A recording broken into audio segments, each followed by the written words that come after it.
අද කියන්න යන්නේ ලස්සනම ලස්සන හුරු පුහුටි හුරතල් යාළුවෙක් ගැන. බලන්න මෙයාගේ ලස්සන. හරිම ලස්සනයි නේද? හුරතල් ඇඟයි ලස්සන ඇස් දෙකයි බෝල හැඩේ හින්දා ඇති කරන්න හිතනවා නේද? මෙයාගේ නම පිකා. PIKA.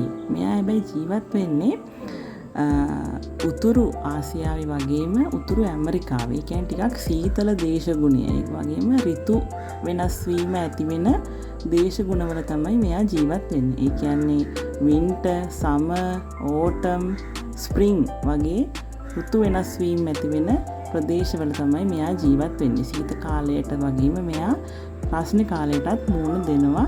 එයා ඉන්න ප්‍රදේශවලට අනුව. මෙයා හාවන්ට නෑදෑකම් කියන ක්ෂීරපායි ජීවියෙක් වෙනවා.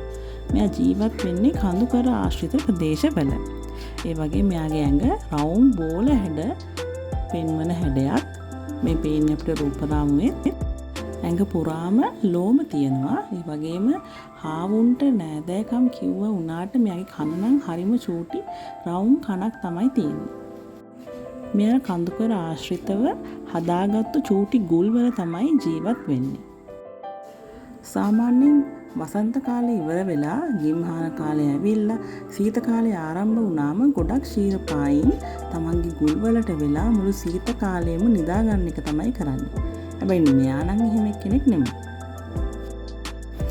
හොඳින් බැලුවොත් පෙනේ මේ යාළුවගේ හැම පින්තූරයකම වගේ තියෙන්නේ එයා මල් පැලෑටියක් හරි නැත්නම් මල් පොකුරක් හරි කටේ අරගෙන කොහේ හරි දුවන පින්තූරයක් තමයි. කාටද ඉතින් මේ මල් අරන් යන්නේ? මල් ගහත් එක්කලම. ඇත්තටම ක්ෂීරපායින් සමහරක් සීත කාලයේ සම්පූර්ණයෙන්ම නිින්දට වැටෙනවා. ඒගොල්ලෝ ආය හැරෙන්නේ වසන්ත කාලය ආරම්භ වුණාම තමයි. හැබැයි මෙයා එහෙම නෑ. මෙයා නිදාගන්නේ නැහැ සීත කාලයේ පුරාවටම. ඉතින් සීත කාලයේ ආහාරයට ඕන කරන කෑම එකතු කරන එක තමයි අපි මේ දකින්නේ. ඉතින් මෙයාව පින්තූරයක් ගන්න බලාපොරොත්තුෙන් කඳුකරේ ඡායාරූප ගත කරන අයට මෙයාව කොයි වෙලෙත් ඡායාරූපයකට අහු වෙන්නේ හිස් අතින් නෙමෙයි. කොයි වෙලෙත් එයාගේ වැඩේ සීත කාලයට ඕන කරන කෑම ගබඩා කරන එක තමයි. මේ පේන්නේ 10න් දුවගෙන යන පින්තූරයක් තියෙනවා මල් පොකුරකුත් එක්කලා. අද කතන්දරේ තව පොඩි කොටසක් ඉදිරියට තියෙනවා.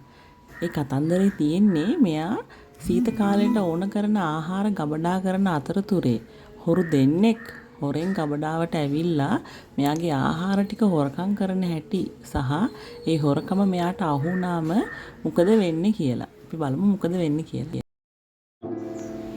ඔන්න අද බලමුකෝ මොකද වෙන්නේ කියලා අපේ චූටි යාළුවට. ඔන්න අද හරිම කාර්යබහුල දවසක් අපේ චූටි යාළුවට. පේනවනේ කොයි වෙලෙත් ගුහාවට කෑම අරන් යන ගමන් ඉන්නේ. මේ තියෙන යාගේ කුඩා වන නැහැබ. මොකෙන් තමයි ඔය පේන්නේ මල් අරගෙන දුවගෙන එනවා. දැන් බලමු මොකද්ද මේ වෙන අකරතැබ්බි කියලා.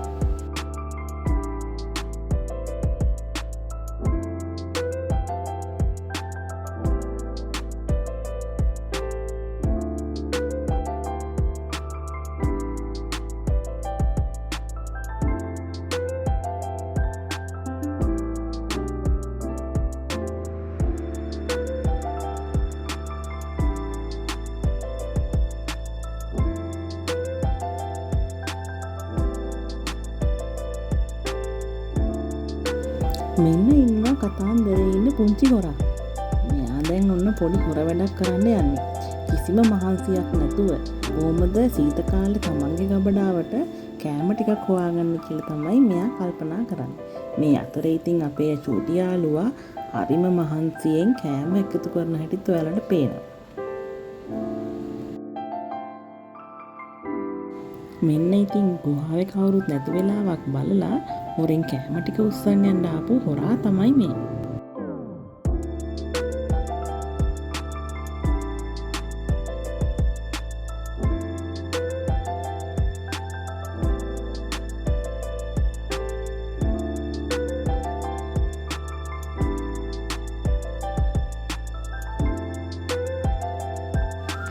ඒ හොරා කෑම අරන් යන අතරේ ඒකෙන් වැඩින චූටි ඇට කෑලි මල් කෑලි කන්න තවත් චූටි හොරෙක් බලන් ඉන්නවා.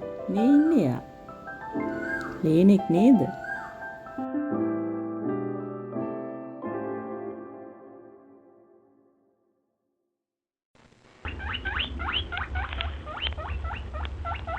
මේ පේන්නේ හොරාගේ කෑම වේලෙන් වැටුණු චූටි ඇටයක් අහුලගෙන තමන්ගේ භෝජනය හොයාගන්න තවත් චූටි හොරෙක්. චූටි ලේනෙක් නේද? හැබැයි ගොඩක් වෙලා නම් මේ හොර වැඩේ කරන්න වෙන්නේ තමන්ගේ ගුහාවේ කෑම අඩු බව අපේ යාළුවට නම් තේරිලා බොහොම තරහින් තමයි ඉන්නේ. ඉතින් මිනිස්සු අතරෙත් නෙමෙයි සත්තු අතරෙත් ලොකු හොරු පොඩි හොරු හැමෝම ඉන්නවා නේද?